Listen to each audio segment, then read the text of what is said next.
Shalom saudara-saudara yang terkasih dalam Tuhan, bertemu kembali dengan kesempatan hari ini. Karena firman Tuhan, sebelumnya kita Bapa di sorga, kami bersyukur buat kebaikan-Mu. Terima kasih buat anugerah yang Kau berikan kepada kami. Kami ingin merenungkan kebenaran firman-Mu, kiranya Tuhan menolong kami, supaya kami semakin bertumbuh di dalam Tuhan, dan kami juga semakin bersukacita di dalam banyak hal dan memberitakan Engkau bagi banyak orang, karena Engkaulah yang menjadi pusat dari kepentingan manusia yang sesungguhnya. Kami bisa menemukan arti hidup yang sebenarnya. Berkati yang mendengarkan, di dalam nama Yesus Kristus berdoa dan mengucap syukur. Amin. Saudara-saudara yang terkasih di dalam Tuhan, kita akan merenungkan bagian firman Tuhan, yaitu memberitakan Yesus kepada banyak orang, sehingga berita itu menjadi berita yang memberkati banyak orang. Saya akan mengambil bagian nats yang akan kita renungkan, dan nats itu ada di dalam kitab Yohanes pasal yang keempat. Di dalam Yohanes pasal yang keempat ini ayat 1 sampai ayatnya yang ke-41, saudara-saudara. Saudara akan membaca di rumah percakapan Yesus dengan perempuan Samaria. Saya akan membacakan bagian-bagian dari firman Tuhan, yaitu Yohanes pasal 4 ayat yang ke-7. Maka datanglah seorang perempuan Samaria hendak menimba air. Kata Yesus kepadanya, "Berilah aku minum." Saudara-saudara, pada saat itu Yesus sedang kehausan. Oleh karena pada kesempatan di mana dia ada di tempat itu, para murid-muridnya sedang pergi. Mereka meninggalkan Yudea dan kembali ke Galilea. Dan mereka ini harus melintasi daerah Samaria. Nah, Yesus pada saat itu sedang duduk di atas sebuah sumur, di pinggir sumur, kira-kira pukul 12. Lalu terjadilah sebuah percakapan antara Yesus dengan perempuan Samaria. Yesus meminta air kepada perempuan Samaria ini. Yesus meminta air, "Berilah aku minum." Karena murid-muridnya sedang pergi membeli makanan ke kota. Perempuan Samaria ini berkata di ayat yang ke-8, ayat yang ke-9, maka kata perempuan Samaria itu kepadanya, "Masakan engkau seorang Yahudi minta minum kepadaku seorang Samaria? Sebab orang Yahudi tidak bergaul dengan orang Samaria." Saudara-saudara, mengapa kita memberitakan Yesus kepada banyak orang? Yang pertama, kita melihat di sini, perempuan Samaria ini mengalami pertemuan dengan Tuhan Yesus. Kita melihat di sini bahwa Yesus menyapa perempuan Samaria ini. Saudara-saudara, kapankah orang mengalami pertemuan dengan Tuhan? Ketika Yesus menyapa hidupnya. Apakah saudara-saudara sudah pernah mengalami sapaan Yesus dalam hidupmu? Itu sebabnya tidak ada satupun yang bisa menemukan Tuhan kalau Tuhan tidak menyapa hidupnya. Pada saat itu Yesus menyapa perempuan Samaria ini. Tetapi meskipun perempuan Samaria ini tahu bahwa Yesus adalah orang Yahudi yang menganggap orang Samaria adalah bangsa yang najis atau bangsa yang tidak setia kepada Tuhan. Kita tahu bahwa sebenarnya Samaria ini adalah saudara dari orang-orang Yahudi. Di zaman pemerintahan setelah Salomo, maka Tuhan membagi Israel menjadi dua bagian, yaitu kerajaan utara dan kerajaan selatan. Kerajaan selatan di bawah pemerintahan kerajaan Yehuda, inilah yang akan menjadi bangsa Yahudi, dan kerajaan utara di bawah pemerintahan Yerobeam. Kerajaan selatan pemerintahan Rehabeam. Nah, ketika mereka pulang dari pembuangan, orang Samaria ini bercampur kawin dengan bangsa-bangsa yang tidak mengenal Tuhan. Itu sebabnya orang Yahudi menganggap mereka ini adalah bangsa yang tidak jelas. Dan bangsa Yahudi ini adalah bangsa yang merupakan sisa dari bangsa Israel yang pulang dari pembuangan dan menjadi orang-orang yang tetap setia menyembah Tuhan di Yerusalem. Sedangkan orang Samaria ini mereka menyembah di Gunung Gerazim yang telah diajarkan oleh Raja Yerobeam turun-temurun. Nah, saudara-saudara yang terkasih dalam Tuhan, meskipun perempuan ini adalah orang Samaria dan mereka tahu bahwa orang Yahudi ini menganggap mereka tidak baik, tetapi kita melihat di sini ketika Yesus menyapa hidupnya, menyapa dirinya, Yesus meminta air, perempuan ini tahu siapa dirinya. Saudara-saudara, kunci kenal Tuhan adalah kita harus mengenal diri kita ini siapa. Apakah kita ini orang berdosa atau tidak? Apakah kita ini orang yang layak di hadapan Tuhan atau orang yang mengharapkan belas kasihan Tuhan? Kita melihat di sini perempuan Samaria ini, walaupun ada sekat yang telah dibentuk dari nenek moyang mereka antara orang Yahudi dan orang Samaria ketika Yesus menyapa hidupnya, dia juga mengenal dirinya, dia tahu dirinya, tetapi Yesus mengatakan kepada perempuan ini, jika engkau tahu tentang karunia Allah, di ayat 10, dan siapakah dia yang berkata kepadamu, berilah aku minum, niscaya engkau telah meminta kepadanya, dan ia telah memberikan kepadamu air hidup. Saudara-saudara, kita melihat di sini, akhirnya Yesus berkata kepada perempuan ini bahwa dia meminta air, dan perempuan itu berkata bahwa Yakub memberikan sumur ini kepada kami, anak-anaknya dan kepada cucu-cucunya, ya. Lalu Yesus berkata, barang siapa minum air ini, ia akan haus lagi. Tetapi barang siapa minum air yang kuberikan kepadanya, ia tidak akan haus untuk selama-lamanya. Di ayat 14, sebaliknya air yang akan kuberikan kepadanya akan menjadi mata air di dalam dirinya yang terus-menerus memancar sampai kepada hidup yang kekal. Saudara-saudara, yang menarik di situ, Yesus, perempuan Samaria ini, dia memiliki air yang terus membuatnya haus. Dan dia harus datang ke sumur tersebut, dan dia harus menghadapi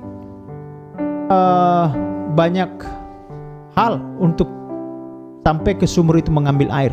Yesus tawarkan ada yang dimiliki oleh Yesus, yaitu air yang tidak akan membuat dia haus lagi, dan yang tidak membuat dia lagi harus datang ke sumur ini, dan yang tidak membuat perempuan ini tidak lagi datang untuk menimba. Tentu perempuan ini, wah, senang sekali. Air apa ini? Perempuan ini, dia berpikir bahwa air yang dimaksudkan Yesus ini adalah hal yang bersifat jasmani. Tetapi apa yang Yesus mau nyatakan kepada dia? Yesus tahu betul apa kebutuhan dari perempuan ini sebenarnya. Di dalam ayat 16 sampai ayat 18, ketika perempuan itu berkata di ayat 15, Tuhan berikanlah aku air itu supaya aku tidak haus dan tidak usah datang lagi ke sini untuk menimba air. Perhatikan dari pembicaraan air. Yesus berkata di ayat 16, pergilah, panggillah suamimu dan datang ke sini. Ayat 17 ini Yesus, perempuan itu jujur kepada Yesus. Aku tidak punya suami, kata Yesus kepadanya. Tepat katamu bahwa engkau tidak mempunyai suami. Ayat 17. Saudara-saudara yang terkasih di dalam Tuhan, kita bisa melihat di sini bahwa Yesus tahu apa yang terjadi di dalam kehidupan. Itu sebabnya saudara-saudara, Yesus mengalihkan pembicaraan itu. Dia punya 5 suami. Berarti perempuan ini bukanlah perempuan yang baik di mata manusia. Tentu orang ini juga adalah orang berdosa. 5 suami. Dia sudah, ya, apakah nikahi atau kawini saya tidak tahu ini. Tetapi yang pasti dia mengatakan dan dia mengakui bahwa dia sudah mempunyai 5 suami. Berarti dia ini adalah perempuan yang haus akan sesuatu untuk memuaskan dirinya. Tapi walaupun 5 suami tetap tidak dapat memuaskan hasratnya. Lalu Yesus katakan, suamimu yang sekarang ini bukanlah suamimu. Saudara-saudara yang terkasih di dalam Tuhan, sering juga kita seperti perempuan Samaria ini, mencari hamoraon hagabeon hasangapun di dunia ini. Tetapi pada akhirnya manusia itu akan menyadari bahwa sesungguhnya yang paling berharga di dalam hidup ini adalah apa? Bukan harta jasmani, tetapi harta rohani. Yaitu apa? Jiwa kita ini, keselamatan jiwa kita ini. Saudara-saudara, kita melihat di sini bahwa perempuan ini akhirnya mengalihkan pembicaraan kepada pembicaraan tentang menyembah Allah. Saudara, walaupun perempuan ini bukan perempuan yang tidak benar, yang tidak baik di mata manusia, tetapi dia mengakui bahwa Tuhan itu ada. Dia juga rajin datang ke bukit atau gunung yang ada di Gerajim untuk mereka sembah, yaitu orang Samaria. Dia juga rajin beribadah, tetapi dia mempunyai 5 suami dan itu pun tidak bisa memuaskan diri. Saudara, Yesus berkata di ayat 22, kamu menyembah apa yang tidak kamu kenal, kami menyembah apa yang kami kenal. Sebab keselamatan datang dari bangsa Yahudi. Keselamatan datang dari bangsa Yahudi melalui Yesus Kristus. Di luar bangsa Yahudi tidak ada keselamatan. Bangsa pilihan Tuhan adalah bangsa Israel. Bangsa Israel dari 12 suku itu adalah adalah suku Yehuda atau Yahudi. Itu sebabnya keselamatan itu hanya berasal dari bangsa Israel marga Yehuda. Yaitu siapa? Yaitu Yesus Kristus. Saudara-saudara, walaupun bangsa Yahudi menyembah mengarah ke Yerusalem, walaupun orang Samaria menyembah ke Gunung Gerizim, tetapi Tuhan sudah memberikan janjinya melalui para nabi-nabi bahwa penyembah-penyembah benar akan menyembah Bapa dalam roh dan kebenaran. Barang siapa menyembah Allah harus menyembah dalam roh dan kebenaran. Ayat 24. Nah, saudara-saudara, perempuan ini di ayat 25 dia berkata kepada Yesus, aku tahu bahwa Mesias yang akan datang itu akan disebut Kristus. Apabila ia datang, ia akan memberitakan segala sesuatu kepada kami. Dan Yesus berkata, akulah dia yang sedang berkata-kata dengan engkau. Yesus memberitahukan apa yang sesungguhnya terjadi kepada perempuan Samaria ini. Bahwa perempuan Samaria ini menyadari bahwa akan ada Mesias. Saudara-saudara, kita bisa melihat di sini bagaimana Yesus membuat perempuan Samaria ini mengerti kebutuhan hidupnya. Yesus mulai dari pembicaraan biasa saja. Lalu pembicaraan ini berbicara tentang air. Dan Yesus tahu latar belakangnya. Dan Yesus pakai jembatan agama itu. Dan akhirnya perempuan ini melihat bahwa Yesuslah Tuhan itu. Saudara-saudara, bagaimana kita memberitakan Injil? Melalui persahabatan, melalui jembatan-jembatan yang dipakai untuk memberitakan Injil. Apakah itu melalui medsos, apakah itu melalui virus corona ini, kita bisa memberitakan Yesus Kristus melalui virus corona ini, melalui gempa bumi dan lain sebagainya. Tentu kita memerlukan hikmat yang datang dari Tuhan untuk bisa dipimpin oleh Tuhan memberitakan tentang apa yang menjadi kebutuhan seseorang di dalam hidupnya. Orang kaya, orang miskin, orang berpengaruh, orang tidak berpengaruh. Sebenarnya saudara-saudara, manusia itu mempunyai kebutuhan. Yaitu kebutuhan tentang apa? Kebutuhan tentang jati dirinya. Itu sebabnya kalau ada orang yang tidak tahu siapa ayahnya, siapa ibunya, dia akan terus mencari, saya ini siapa? Kampungku di mana?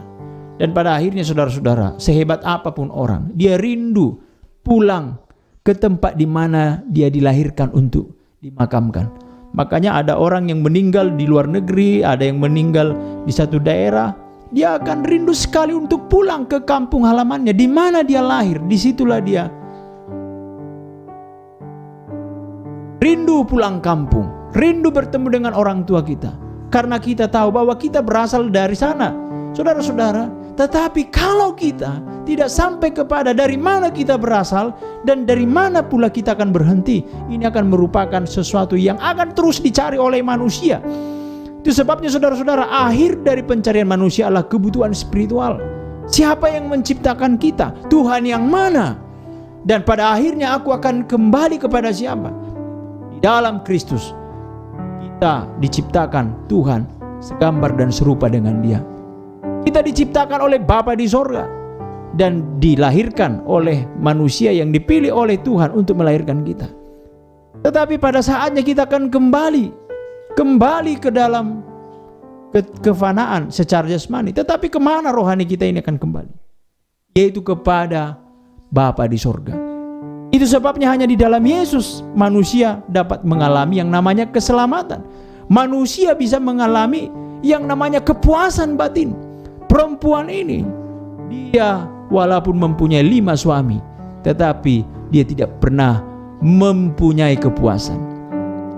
Salomo memiliki segalanya. Alkitab mencatat bagaimana kayanya Salomo. Dia mempunyai emas, perak, bertonton. Di dalam kitab Pengkhotbah, ketika dia hendak mati di masa tuanya, dia katakan apa? Semuanya sia-sia, semuanya sia-sia, semuanya sia-sia. Dan akhirnya dia mengambil kesimpulan. Akhir kata, takutlah akan Tuhan. Saudara-saudara yang terkasih dalam Tuhan, ada ruangan yang kosong di dalam diri kita ini yang tidak bisa diisi oleh apapun dan siapapun. Ada orang mencoba mengisi itu dengan narkoba, dengan seks, dengan kekayaan, dengan jabatan, dengan pengaruh dan lain sebagainya. Tidak akan pernah terisi itu kecuali diisikan oleh Yesus. Dan apa yang terjadi? Ketika dia bertemu dengan Yesus dan Yesus berkata, akulah Mesias itu yang akan memberitahukan kamu segala sesuatu. Bukan hanya memberitakan kamu tentang siapa engkau, siapa suamimu dan kehidupanmu, tetapi memberitakan tentang engkau, apa yang akan terjadi di masa yang akan datang. Saudara-saudara, mengapa kita memberitakan Yesus? Alasan yang pertama, karena kita sudah mengalami pertemuan dengan Tuhan Yesus secara pribadi. Saudara-saudara, ini penting. Menjadi orang Kristen bukanlah Kristen yang terdaftar secara administratif, tetapi bagaimana di dalam perjalanan hidupmu engkau mengalami pertemuan di dalam perjalanan hidupmu dengan Yesus. Apa yang terjadi ketika perempuan ini sudah bertemu dengan Yesus di ayat 28. Maka perempuan itu meninggalkan tempayannya lalu pergi ke kota dan berkata kepada orang-orang yang di situ. Dialah perempuan, tanda kutip, perempuan yang tidak benar. Tetapi ketika dia bertemu dengan Yesus, dia mau memberitakan tentang Yesus kepada banyak orang. Dan apa yang dia katakan? 29. Mari lihat, di sana ada seorang yang mengatakan kepadaku segala sesuatu yang telah kuperbuat. Mungkinkah dia Kristus? Tidak saja perempuan ini terkenal perempuan yang tukang selingkuh, tukang main laki-laki dan lain sebagainya. Ada loh di sana yang tahu tentang apa yang kuperbuat. Dia pergi ke kota, dia menjadi pemberita Injil. Karena saudara-saudara, baru pertama kali bertemu, Yesus tahu kehidupannya. Dan yang terjadi pada saat itu, apa yang dilakukan oleh perempuan Samaria ini adalah supaya orang lain juga bertemu dengan Yesus. Poin yang kedua, mengapa kita memberitakan Yesus? Supaya orang pun bertemu secara pribadi dengan Yesus. Supaya orang mengalami Kristus. Di dalam Yohanes 4 ayat 29, di situ dikatakan dia pergi ke kota dan bersaksi kepada banyak orang. Dan di ayat 29b, dia membawa orang supaya datang kepada Kristus. Dan di ayat 30, maka mereka pun pergi keluar kota lalu datang kepada Yesus. Banyak orang yang mendengarkan itu akhirnya pergi menemui Yesus. Dan apa yang terjadi? Akhirnya mereka mengalami sendiri siapa Yesus. Di dalam Yohanes 4 ayat 40 sampai 42 dikatakan di situ, ketika orang-orang Samaria itu sampai kepada Yesus, mereka meminta kepadanya supaya ia tinggal pada mereka, dan ia pun tinggal di situ 2 hari lamanya. Dan lebih banyak lagi yang menjadi percaya karena perkataannya. Dan mereka berkata kepada perempuan itu, kami percaya, tetapi bukan lagi karena apa yang kau katakan, sebab kami sendiri telah mendengar dia, dan kami tahu bahwa dialah benar-benar juru selamat dunia. Saudara-saudara, hanya satu perkataan di ayat 29. Dan di ayat yang ke-39, apa kesaksiannya? Dia berkata, ia mengatakan kepadaku segala sesuatu yang telah kuperbuat. Ayat 39. Ayat 29, dia mengatakan segala sesuatu yang telah kuperbuat. Mungkinkah dia Kristus? Saudara-saudara, dia tidak pintar menjelaskan Yesus secara teologi. Dia hanya mengatakan, ada di sana yang tahu apa yang telah kuperbuat. Saudara-saudara, bagaimana cara engkau memberitakan Yesus kepadamu? Kau tidak pintar secara doktrin menceritakan, tapi ceritakanlah apa yang terjadi di dalam kehidupanmu ketika engkau bertemu dengan Yesus. Orang yang bertemu dengan Yesus Kristus, dia akan berkata begini, sebelum aku kenal Kristus, aku begini. Ketika aku bertemu dengan Yesus Kristus, aku begini. Sebelum aku mengenal Yesus Kristus, aku suka minder. Tetapi ketika aku kenal Yesus Kristus, sekarang tidak minder lagi. Sebelum aku kenal Kristus, dulu aku tidak tahu aku mati kemana. Setelah aku kenal Yesus Kristus, aku tahu aku kemana. Dulu sebelum kenal Kristus, aku begini. Jadi ada perubahan, saudara-saudara. Itu sebabnya kalau orang tanya kepada kita, apa sih yang terjadi kepada hidupmu ketika engkau bertemu dengan Yesus? Ada perubahan. Dulunya kita ulat, sekarang menjadi kupu. Ada perubahan. Sebabnya 2 poin inilah dasar kita untuk akan Yesus kepada kita. Karena kita sendiri pun sudah mengalami Yesus Kristus dan mengalami perubahan. Oleh karena kita bertemu dengan Yesus Kristus. Poin yang pertama. Dan poin yang kedua, supaya orang bertemu dengan Yesus Kristus. Dan akhirnya orang banyak ini kenal Yesus Kristus. Bukan oleh karena pemberitaan perempuan ini, tapi oleh karena mereka. Saudara-saudara, bagaimana aplikasinya dalam hidup kita? Saja kita tidak pintar memberitakan Injil, saksikan bagaimana kehidupanmu. Dia butuh pengertian. Engkau bisa bagikan firman Tuhan yang dapatkan di share kepada teman-teman. Layanan kita Departemen Pemuda dan Mahasiswa. Share juga kepada kawan-kawan.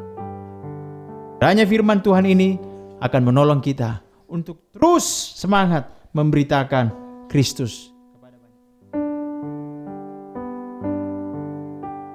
orang. Amin. Tuhan Yesus memberkati. Kita berdoa. Bapa di sorga, kami bersyukur buat kebaikan-Mu.